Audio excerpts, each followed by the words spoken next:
Welcome back to part 3 of our Alaskan adventure.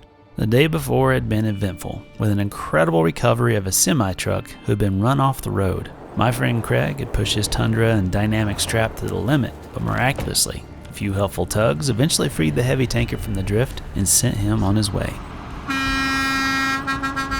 After a quick stop in Dead Horse, which we like to think of as the halfway point in the Dalton experience, we then posted up in a makeshift camp for the night before kicking off the second half of our journey, southbound on the Dalton. Just a few miles south of Dead Horse, and it was a little bit chilly last night. All of our typical camping spots are covered in snow, so we're having to find areas that have been plowed for various purposes. It looks like they scraped this area off looking for gravel for some of their projects. So the truck back here behind us was running all night long. There's a loader down there, but we were mostly off the highway and really toasty thanks to that Webasto heater in there. Kind of surreal being up here in the winter, camping out in the Arctic, you know, just doing our thing. Oh, sleep good? Sleep good. Yeah, stay nice and toasty in there. Oh, it's nice and toasty. Got cold at one point, cranked the heat up. I'm like, all right, now I'm good. Yeah. Man, it got cold last night. I don't know what it got down to, but I'd say probably -4 or so, something like that. I'd say so. It was 6 when we went to bed. So. Yeah, it would have dropped down to that. Got a nice little gentle snow. I don't know if it's snow or if it's just the air is freezing. It's like frost particles more than anything. I'm thinking we try and push the Yukon. Okay. Yeah, coffee, Yukon, gas. Let's do some miles. Let's do it. Let's head south. Let's migrate south.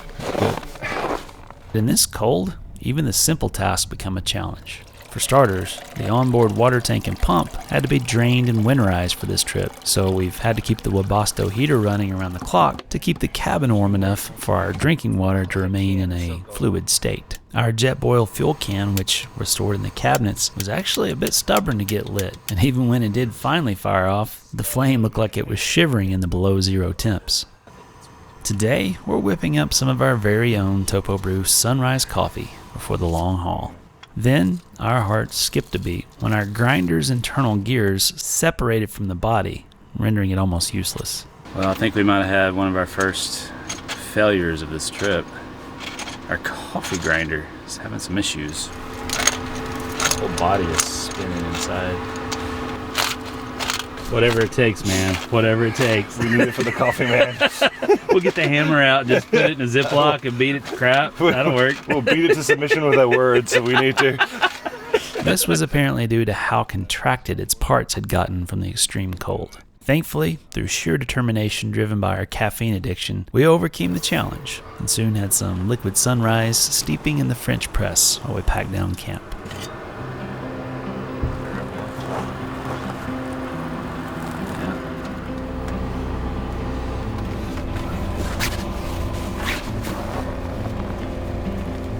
Nice. How well the canvas is holding up. Fingers. Master with a mitten, huh? That's what she said. Only in Alaska, though. Only in Alaska. Come on!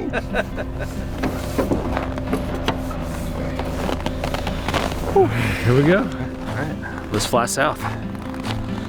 Whew.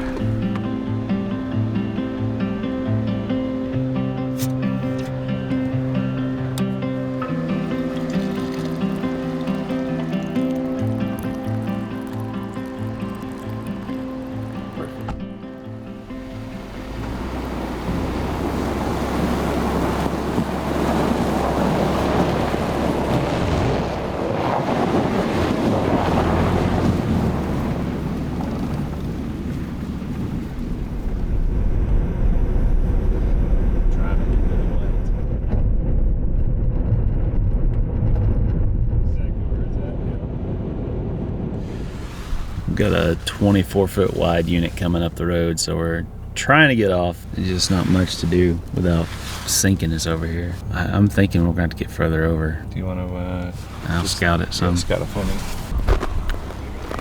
I think that's the edge. Yeah, I don't think you can do much more. So we're still waiting for the big rig to make its way up here. We were just talking the logistics of bringing something 24 feet wide up this road in this weather is just, it's a lot of miles.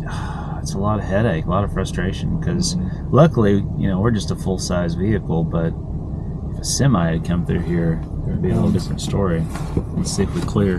One thing you'll find if you ever drive the Dalton is that you'll have a shared experience with a handful of folks who start the journey on the same day. We've been leapfrogging this truck for 3 days now as they've made their slow crawl up the 414-mile icy road. What's crazy is that the 2 trucks behind this were designed to push it up the steep passes, and that's why they're loaded with weights to help with the traction. It's truly a logistical work of art to watch these teams move pre-built skids up to the north slope.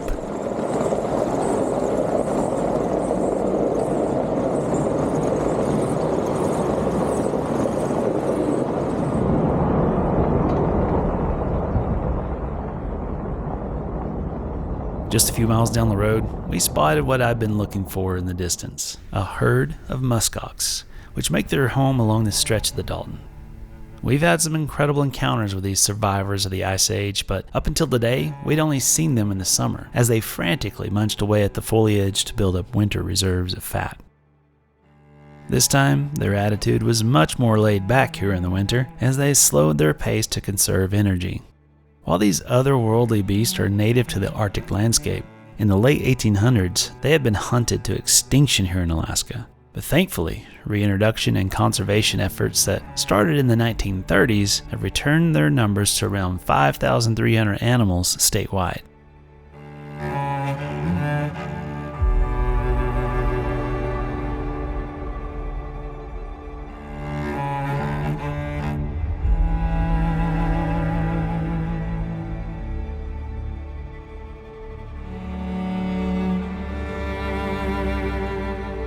Now, I probably wouldn't recommend wading 100 yards through hip-deep snow to get a closer look at these guys, but seeing them in this gentle snowfall through my telephoto lens was absolutely worth the effort and will forever be one of my favorite Alaskan experiences.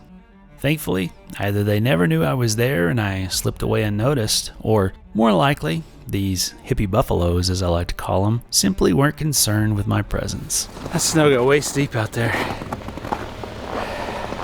That was awesome though. Saw that herd last night and just had to stop and get a little closer shot. Oh, and by the way, Craig captured my best hippie buffalo impression as we continued our drive south and said I absolutely had to share it with you here. Yeah, man. Well, that's just like your opinion, man. Oh no. Oh, jeez. Up ahead, yet another reminder about the unexpected dangers of travel along the haul road. This time, there were plenty of hands to help, so we pushed on. But little did we know that our service to the truck drivers of the Dalton was far from over.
Alright, so a big tip for those of you coming up here to run the Dalton. A CB radio, yes, it's old tech, but that's what the truck drivers use up here. So get on channel 19 and you'll be able to listen and communicate with some of these escort trucks and things like that. Give you a good idea of what's coming and what's behind you. Last thing you want to do is stop on a blind hill on the Dalton and force one of those guys to have to take evasive maneuvers, as you saw earlier in the episode. So yeah, old tech, but bring you a CB radio just so you can kind of check in with everybody and make sure you're not fixing to get into a mess.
As we began our climb up Adigan Pass, we again spotted a stationary semi and wondered if the recently formed Alaska Overlander Tundra towing service would be called into action.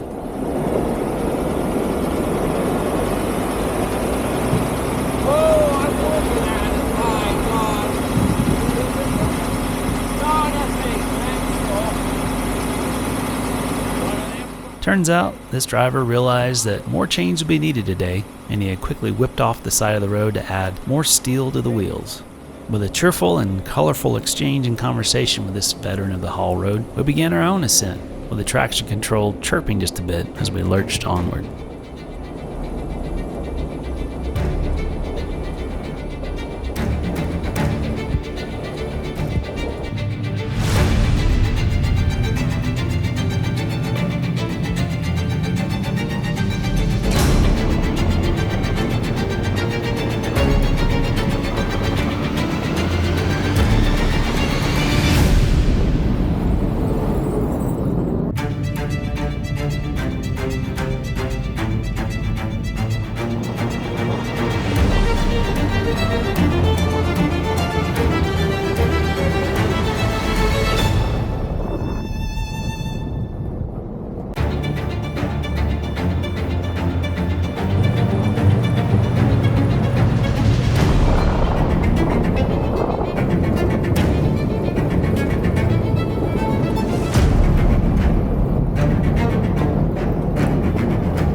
We were stopped up here at the top of this pass, and They said they lost a truck down here, but they couldn't stop. So they've asked us to go assess the situation, let them know how bad it is.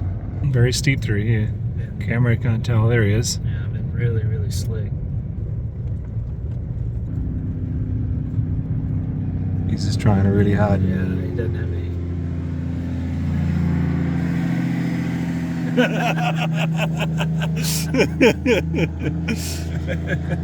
Maybe we should just turn around and make sure he's okay. Yeah. If he needs a bit of oomph, we can give him an oomph. She's slick, isn't she? Yeah. This is as slick as we've seen it. I don't know if I caught on the camera, but when we went by him, his face was... Oh yeah, he was white knuckle, wasn't he? He is on the low and just easy on the throttle just to make sure they don't spin. Yeah, his tires are spinning about 2 turns for every one that he's moving. Almost there. I think I can. I think I can. Touch that clutch. No. 2 miles an hour. I think he needed a couple more sets of chains today. Everybody's finding out that this little heat wave... With our very slow, lost sheep located, we followed him back up the slick climb, watching his wheel spin 2 to 3 times for every yard that he covered. You guys good? No worries. You too, bud. Once we were sure he had rejoined his convoy to install more chains before the even longer and steeper climb ahead, we again continued on our way, soaking up the sunshine and enjoying the drama as it came our way.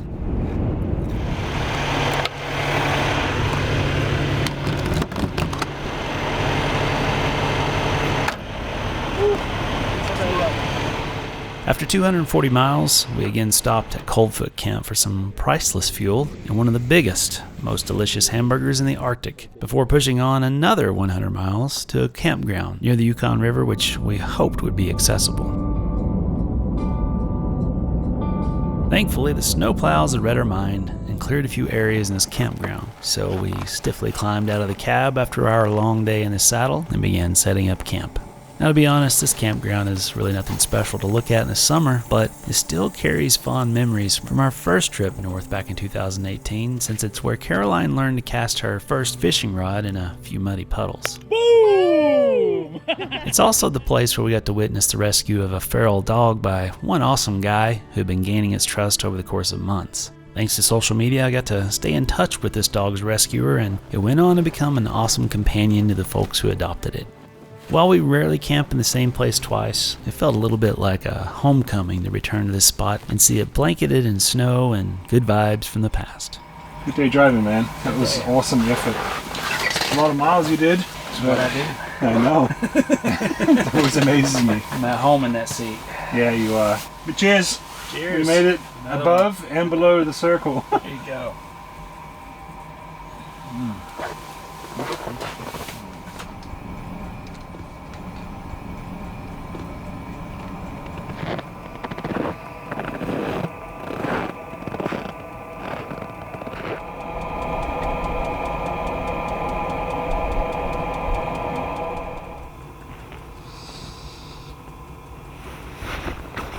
All right, well, good morning, folks.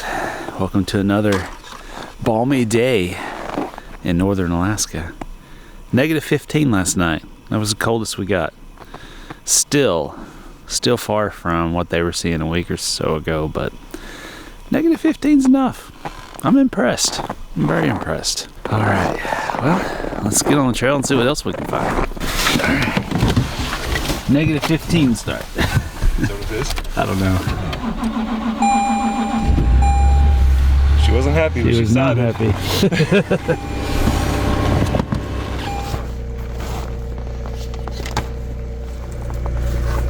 Everything's fighting just a little bit today. Yeah. Still not bad. Here it is in -12 degrees and they kept us warm. And closed. Now we gotta try and fight this awning.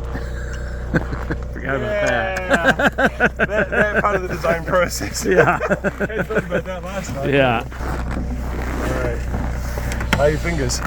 Frozen. The next morning was the coldest yet, with temps around -15 Fahrenheit, which made packing down camp a finger-numbing exercise, especially when there's zippers involved. Go, Greg. Come. Don't hit the cover too hard. It'll shatter. There we go. The best part about this cold weather is ice beards. I've always wanted one of these. Alright, let's get out of here. Let's get inside and warm up. Woo! Thankfully, we were just a stone's throw away from warmth and hot coffee. So we whipped into the Yukon River Camp for some steaming brew, clean bathrooms, and great conversation with the caretaker. Alright, thanks Yukon River Camp. Got us some hot beverages without having to huddle in the back of the truck and make it. Just as we were about to put the hammer down for the last leg of the Dalton, a truck driver who must have heard of our legendary status on the haul road flagged us down and asked us if we would help him out of a bind. He had been sent here with a load of septic tanks that would be picked up in the spring and barged up the Yukon River to a remote village. He was told he could easily push these off his rig and into the snowbank, but after a couple of hours, he, along with his wife and kids who had come up with him, were only able to get a few of the units off after hours of struggle. Now, since Craig and I are both married men, we knew the look in his eyes, and it was a cry for help to avoid divorce. So, thinking this would be another quick good deed, we agreed to help him slide these tanks off and hopefully mend things with the missus. What we quickly found was that these units probably weighed close to 1,000 pounds each, and while they would slide easily on the ice and snow, there were steel pieces in the trailer that would keep them from moving more than a few inches at a time before getting bound up. After giving it our best effort to move them by hand, it was clear that we had hours of work ahead at our current rate. So, being overlanders, the winch was brought into service to speed the process up and hopefully save our backs.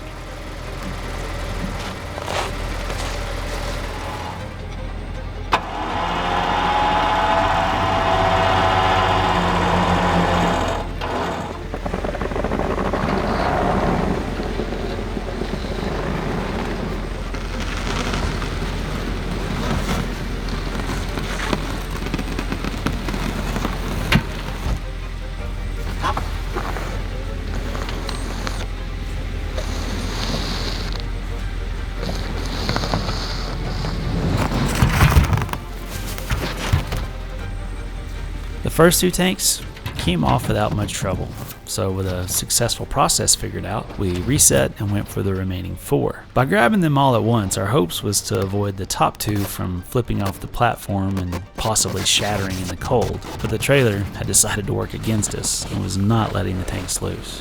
I began backing away since I could hear the winch starting to groan as tension got tighter and tighter. Then the inevitable happened. The makeshift set of straps we were using as a winch extension broke, sending the whole tangle into the side of the tank. At this point, we were really wishing for some better gear, but there was no turning back and leaving this guy stranded with his family. So we re-rigged and used every inch of the winch line possible.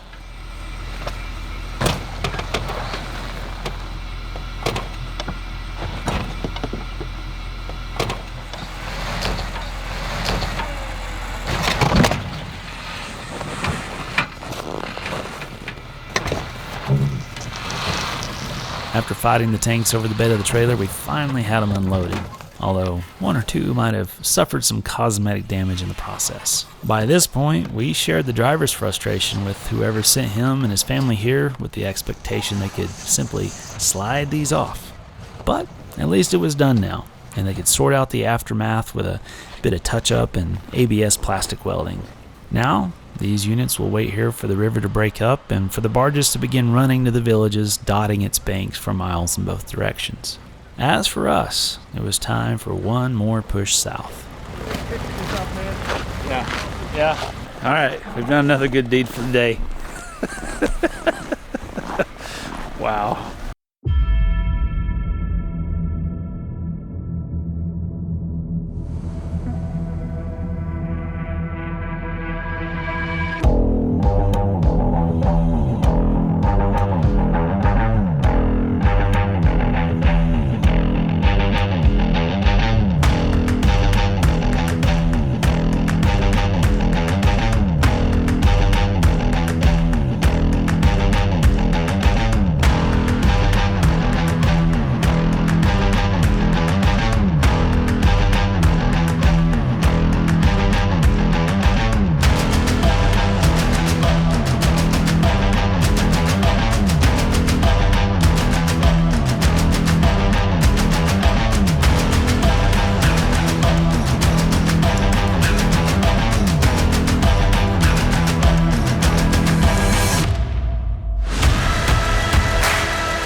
one last greasy meal from the haul road for good measure.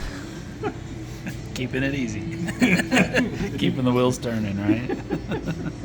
We figured we were due a reward for our hard work, sore back, and stiff extremities. So we made a left just before Fairbanks to head for a hot spot with the locals. But not before yet another recovery along the way, as this poor guy slipped off his own driveway right in front of us.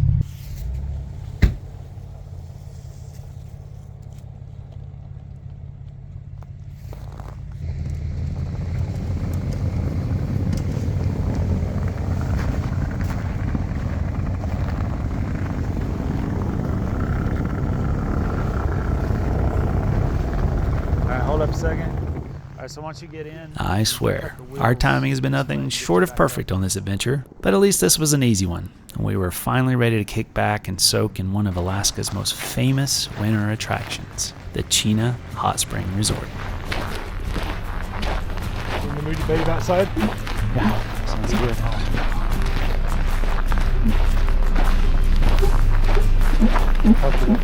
We'll get on our good deeds. Fire's there, baby. There we go.